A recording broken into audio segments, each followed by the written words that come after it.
Hello friends, स्वागत है आप लोगों का अक्षत एकाग्र एग्जाम स्टडीज करने की एक और नई वीडियो में। इस वीडियो में हम लोग एनसीईआरटी क्लास 8 का 4th चैप्टर जो कि है एग्रीकल्चर, उसके ऊपर हम लोग डिटेल स्टडी करने वाले हैं। ये टॉपिक आपके एग्जाम पॉइंट ऑफ व्यू से बहुत ही ज़्यादा जरूरी है, इसलिए हम लोग इस वीडियो में क्लियर करने वाले हैं ये टॉपिक एग्रीकल्चर। तो इस वीडियो को एंड तक जरूर देखिएगा कि आपको इसके बारे में पूरी जानकारी मिल पाए। और अगर चैनल को अभी तक सब्सक्राइब नहीं किया तो जल्दी से नीचे से सब्सक्राइब कर लीजिए अक्षत एकाग्र एग्जाम स्टडीज करने को, आगे इसी तरह के और वीडियोस पाने के लिए। तो अब हम लोग जल्दी से स्टार्ट करते हैं अपना ये वीडियो और जानते हैं एग्रीकल्चर के बारे में। तो Agriculture word comes from Latin word ager and or agri meaning field and culture meaning cultivation। तो जो एग्रीकल्चर है ये दो वर्ड से मिलकर बना है, एक है एग्री और दूसरा है कल्चर।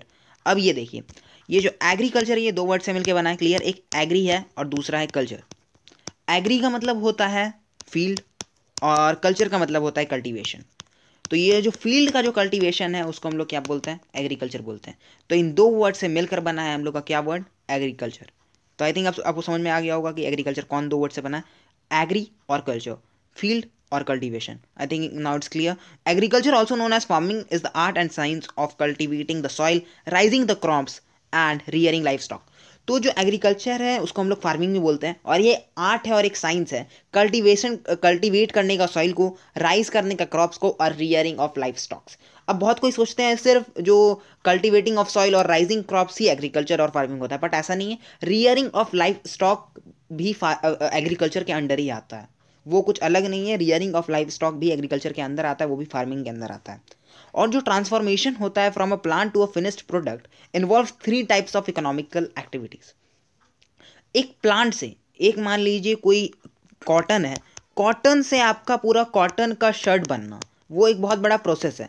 वो 3 तरह का इकोनॉमिकल एक्टिविटीज से होके गुजरता है, तब वो कॉटन शर्ट बनता है। तो आगे हम लोग इसके बारे में देखते हैं कि कौन कौन से इकोनॉमिक एक्टिविटीज़ हैं। सबसे पहला है प्राइमरी एक्टिविटीज़, फिर है सेकेंडरी एक्टिविटी, और थर्ड में है टर्शियरी एक्टिविटीज़। सबसे पहले हम लोग जानते हैं प्राइमरी एक्टिविटी के बारे में। तो primary activities are those activities which are connected with extraction and production of natural resources, for example agriculture and fishing. अब देखिए, प्राइमरी एक्टिविटीज़ क्या है, वैसे एक्टिविटीज़ जो कि कनेक्टेड है with extraction of production of natural resources. अब जैसे कि मिनरल्स है, तो मिनरल्स को एक्सट्रैक्ट किया गया, तो ये कौन सा में आ जाएगा, ये भी एक प्राइमरी एक्टिविटीज़ है। फिर एग्रीकल्चर में कॉटन को पहले लिया गया, कॉटन को गैदर किया गया, ग्रो किया गया, तो ये किसके अंदर आ जाएगा, प्राइमरी एक्टिविटीज़ में आ जाएगा। जो सबसे पहला स्टेप होता है वो एक तरह से हम लोग बोल सकते हैं प्राइमरी एक्टिविटीज़ है। अब जैसे गैदर हम लोग कर रहे हैं कोई भी चीज़ को, जैसे हम लोग यहाँ पे एग्रीकल्चर और फिशिंग आपका एग्जांपल दिया हुआ है, फिशिंग कर रहे हैं हम लोग, वो भी प्राइमरी एक्टिविटीज़ है। उसमें हम लोग पहले फिश को गैदर कर रहे हैं, फिश को पकड़ रहे हैं, तो वो आपका क्या है, प्राइमरी एक्टिविटी है। एग्रीकल्चर में हम लोग बहुत सारे क्रॉप्स को उगा रहे हैं, उसको हार्वेस्ट कर रहे हैं, तो ये आपका प्राइमरी एक्टिविटीज़ है। एक तरह से हम लोग क्या कर रहे हैं, इकट्ठा कर रहे हैं नेचुरल रिसोर्सेज को, तो वो हमारा प्राइमरी एक्टिविटीज़ में आता है। अब देखते हैं हम लोग secondary activities. Secondary activities are concerned with the processing of natural resources to manufacturing products like baking of bread, weaving of cloth and steel manufacturing। अब देखिए, जैसे अब हम लोगों ने स्टील को पहले एक्सट्रैक्ट कर लिया अर्थ से, अब उसके बाद क्या होगा, वो पहले प्रोसेस होगा। तो जो भी प्रोसेसिंग का काम जहाँ होता है वो हम लोग सेकेंडरी एक्टिविटीज़ में आता है। फैक्ट्रीज में, इंडस्ट्री में जो काम होता है, स्टील को मैन्युफैक्चर किया जाता है, प्रोसेस किया जाता है, वो सब सेकेंडरी एक्टिविटीज़ में आता है। अब हम लोगों ने फ्लावर ले लिया, अब उससे ब्रेड, बेकिंग ऑफ ब्रेड, ये आपका सेकेंडरी एक्टिविटी में आता है। अब हम लोगों ने कॉटन तो ले लिया, अब उससे क्लोथ बनाना है, वीविंग ऑफ क्लोथ, ये आपका सेकेंडरी एक्टिविटी में आता है। स्टील हम लोगों ने पहले प्राइमरी एक्टिविटी में ले लिया, उसे मैन्युफैक्चर करना है, तो ये भी आपका किस में आता है, सेकेंडरी एक्टिविटी में आता है। अब tertiary activities. Tertiary activities provide services for the development of primary and secondary sectors. अब ये क्या है टर्शियरी एक्टिविटीज़, हम लोगों ने पढ़ा प्राइमरी एक्टिविटीज़ के बारे में और सेकेंडरी एक्टिविटीज़ में। तो ये देखिए, ये जो टर्शियरी एक्टिविटीज़ है ना, ये इन दोनों को मदद करता है डेवलप करने के लिए। अब कैसे मदद करता है, सर्विसेज प्रोवाइड करके। अब कौन कौन से सर्विसेज, अब जैसे यहाँ पहले, अब एग्जांपल कॉटन है, प्रोसेस हुआ पहले ये कॉटन, उसके बाद अब इसको कंज्यूमर्स तक पहुँचाने के लिए भी तो एक एक्टिविटी की हमको ज़रूरत है। अब वो कौन सा एक्टिविटी है, वही ये सर्विस। हम लोगों को क्या चीज़ की सर्विस की ज़रूरत है, ट्रांसपोर्टेशन की। तो ये जो जैसे ट्रांसपोर्टेशन हो गया, ट्रेड हो गया, बैंकिंग, इंश्योरेंस, एडवर्टाइजिंग, अब एडवर्टाइज किया जा रहा है उस प्रोडक्ट के लिए, तो वो सब हमारे टर्शियरी एक्टिविटी में आते हैं, जो कि प्रोवाइड कराते हैं सर्विसेज कि डेवलप करें हमारा प्राइमरी एक्टिविटीज़ और सेकेंडरी एक्टिविटीज़। अब इसको एक एग्जाम्पल से समझते हैं। अब हम लोग अमूल का एग्जाम्पल ले रहे हैं। सबसे पहले फार्मर्स ने मिल्क को इकट्ठा किया एक जगह, पहले मिल्क, ये प्राइमरी एक्टिविटीज़ हो गई आपका। सबसे पहले एक जगह मिल्क आया, उसके बाद सेकेंड में यहाँ पे क्या है, वो अब अब फैक्ट्री में आया जिसमें वो प्रोसेस हो रहा है, ये सेकेंडरी एक्टिविटीज़ जो यहाँ पे प्रोसेस हो रहा है वो क्या है आपका सेकेंडरी एक्टिविटी। अब उसके बाद ये अमूल दही, अमूल दूध तैयार हुआ, पूरा मैन्युफैक्चर हो गया यहाँ पे, ये आपका पूरा सेकेंडरी एक्टिविटीज़ में आ गया जो मैन्युफैक्चर हुआ। उसका थर्ड में ट्रांसपोर्टेशन, ये आपका टर्शियरी एक्टिविटीज़ में आ गया, क्योंकि यहाँ पे क्या होगा, ट्रांसपोर्ट किया जाएगा कंज्यूमर्स तक, दूध को, दही को, जो भी प्रोडक्ट्स है उसको पहुँचाया जाएगा कंज्यूमर्स तक। तो ये आपका जो पूरा एक साइकिल तरह का है वो है 3 types of economic activities, primary activities, secondary activities और टर्शियरी एक्टिविटीज़। मुझे लगता है क्लियर हो गया होगा। प्राइमरी एक्टिविटीज़ में गैदर किया जाता है, सेकेंडरी एक्टिविटीज़ में प्रोसेस किया जाता है और थर्ड में पहुंचाया जाता है। और या भी हम लोग ऐसा भी बोल सकते हैं कि मदद किया जाता है प्राइमरी एक्टिविटीज़ और सेकेंडरी एक्टिविटीज़ को, सर्विसेज प्रोवाइड कराता है टर्शियरी एक्टिविटीज़ प्राइमरी एक्टिविटीज़ को भी और सेकेंडरी एक्टिविटीज़ को भी। और आगे बढ़ने से पहले अगर अभी तक आप लोगों ने अक्षत एकाग्र एग्जाम स्टडीज करेंट को सब्सक्राइब नहीं किया तो नीचे से जल्दी से सब्सक्राइब कर लीजिए अक्षत एकाग्र एग्जाम स्टडीज करेंट को, आगे इसी तरह के और वीडियोस पाने के लिए। तो हम लोग आगे बढ़ते हैं, की पॉइंट्स के ऊपर हम लोग अब कुछ नजर डालते हैं। Agriculture is a primary activity which involves growing crops, fruits, vegetables, flowers and rearing livestock. तो एग्रीकल्चर एक प्राइमरी एक्टिविटी है। अब एग्जांपल में पहले मैंने बता दिया था कि एग्रीकल्चर जो है वो एक प्राइमरी एक्टिविटी है, क्योंकि यहाँ पे हम लोग गैदर करते हैं सामान को, एक्सट्रैक्ट करते हैं सामान को, तो वो हो गया हमारा प्राइमरी एक्टिविटीज़ में। अब जैसे growing crops, fruits, vegetables, flowers and rearing livestock, तो ये सब आपका एग्रीकल्चर में आ गया और एग्रीकल्चर एक प्राइमरी एक्टिविटी है। अब एक इंटरेस्टिंग फैक्ट क्या है, 50% of persons in the world are engaged in agriculture activity. जितने भी लोग हैं अर्थ में उसका 50% लोग engaged है एग्रीकल्चर एक्टिविटीज में।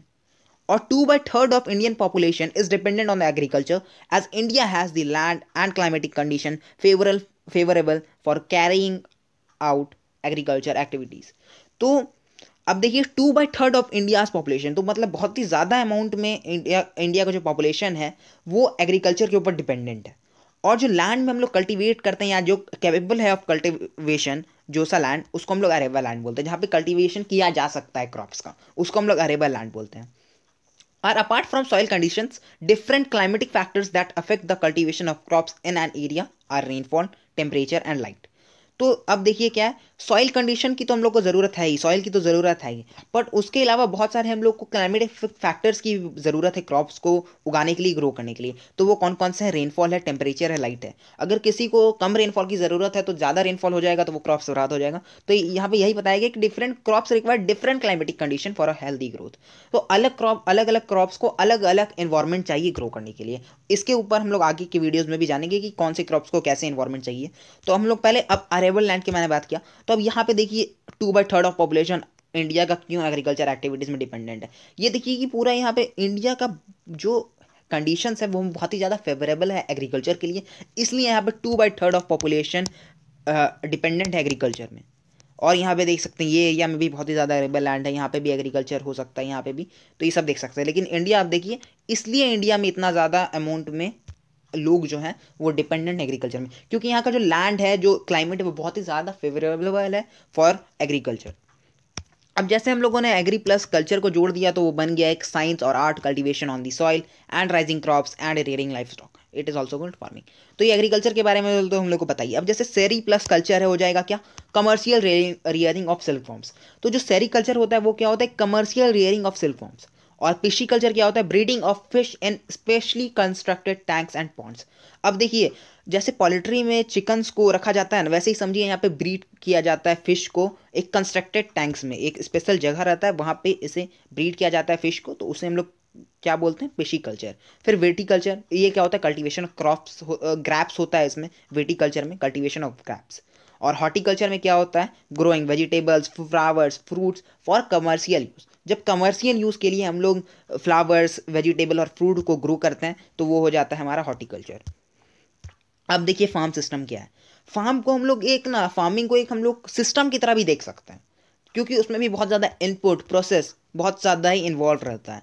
अब मैंने इनपुट प्रोसेस आउटपुट की बात की जाए, अब देखिए कंप्यूटर वाला यहाँ पे आ गया कि पहले आपको इनपुट कुछ डालना पड़ेगा, फिर वो प्रोसेस होगा, फिर आपको आउटपुट मिलेगा उससे। तो सेम यहाँ फार्मिंग में भी वही है, आपको इनपुट में यहाँ पे क्या क्या डालना पड़ता है, सीड्स, फर्टिलाइजर्स, मशीनरी और लेबर। अब देखिए फिजिकल इनपुट्स भी है, अलग अलग तरह के इनपुट्स है। फिजिकल इनपुट्स में क्या आता है आपका, फिजिकल इनपुट्स में आता है storage, sunshine, temperature, slope, soil, rainfall, तो ये सब आपकी फिजिकल इनपुट्स में आता है। और ह्यूमन इनपुट्स, अब ह्यूमन को भी कुछ अपना लगाना पड़ता है, क्या लेबर लगाना पड़ता है, मशीनरी लगाना पड़ता है, केमिकल्स लगाना पड़ता है, स्टोरेज लगाना पड़ता है। तो ये सब ह्यूमन इनपुट्स हो गए, ये सब फिजिकल इनपुट्स हो गए।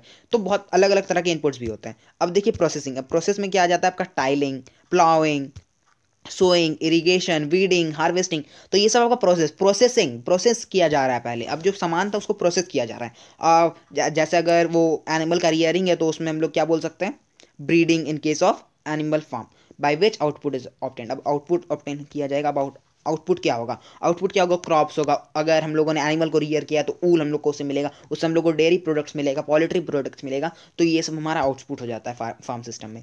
तो आई थिंक अब ये क्लियर हो गया होगा आपका एग्रीकल्चर का फार्म सिस्टम क्या है, वो क्या है, ये सब आपका क्लियर हो गया होगा। अब अगले वीडियो में हम लोग क्या देखने वाले हैं, इसका सेकंड पार्ट में हम लोग देखने वाले टाइप्स ऑफ फार्मिंग के बारे में। अब सब्सिस्टेंस फार्मिंग क्या होता है, कमर्शियल फार्मिंग क्या होता है, उसके भी बहुत सारे टाइप्स होते हैं। उन सब के बारे में हम लोग नेक्स्ट वीडियो में डिस्कस करने वाले हैं। तो वो नेक्स्ट वीडियो को भी एंड तक जरूर देखिएगा। पहले ये वाला आप लोगों ने देख लिया है। और अब थैंक्स फॉर वॉचिंग। वीडियो अच्छा लगा हो तो लाइक जरूर कीजिए, चैनल सब्सक्राइब नहीं किया चैनल सब्सक्राइब कीजिए, और कमेंट करके जरूर बताइए कि आपको आगे और किस तरह की वीडियोस चाहिए। Thanks for watching.